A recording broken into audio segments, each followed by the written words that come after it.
Saba, le royaume de la reine Bilkis, un jour fleuri comme le paradis, le lendemain balayé par le châtiment. Au sud de la péninsule arabique, là où s'étend aujourd'hui le Yémen, prospérait autrefois le royaume de Saba, l'un des plus anciens et des plus riches du monde antique. Ses habitants étaient connus pour leur intelligence, leur commerce florissant et leurs immenses jardins, symboles d'une civilisation bénie.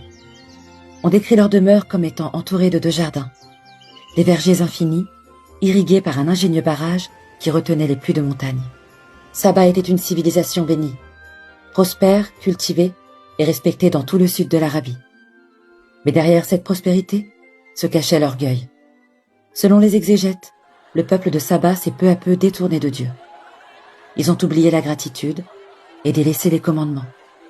Des récits expliquent que ce peuple s'est enorgueilli de sa prospérité et a refusé les rappels des prophètes envoyés à eux ou à leurs ancêtres. Ils ont cessé de remercier Dieu, abandonné la prière et se sont tournés vers le culte du soleil et des idoles. Certains récits disent qu'ils fermaient les routes aux voyageurs, volaient et oubliaient la justice. Dieu leur avait pourtant dit « Voyagez dans vos contrées en sécurité, du matin au soir ».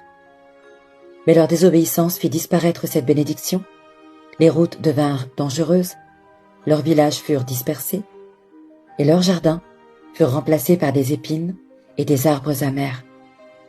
Leurs cœurs se sont remplis de vanité, ils ont cessé de remercier celui qui leur avait tout donné, oubliant que la bénédiction ne demeure qu'aussi longtemps que la reconnaissance est exprimée. Et le rappel divin arriva.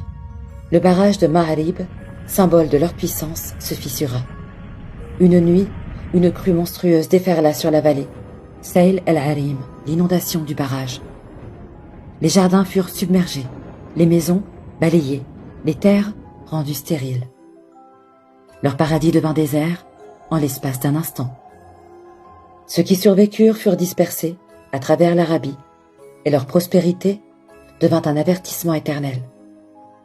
Encore aujourd'hui, les ruines de Ma'arib témoignent de cette puissance disparue, des digues brisées, des inscriptions anciennes, et le silence d'une terre qui fut autrefois bien vivante.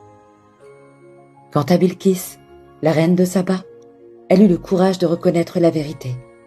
Lorsque le prophète Sulayman alayhi salam l'invita à la foi, elle se soumit à Dieu. Mais son peuple, lui, persista dans l'aveuglement. Ainsi s'éteignit le royaume de Saba, cité bénie devenue poussière, preuve que la richesse et la gloire ne sauvent nullement ceux qui s'égarent.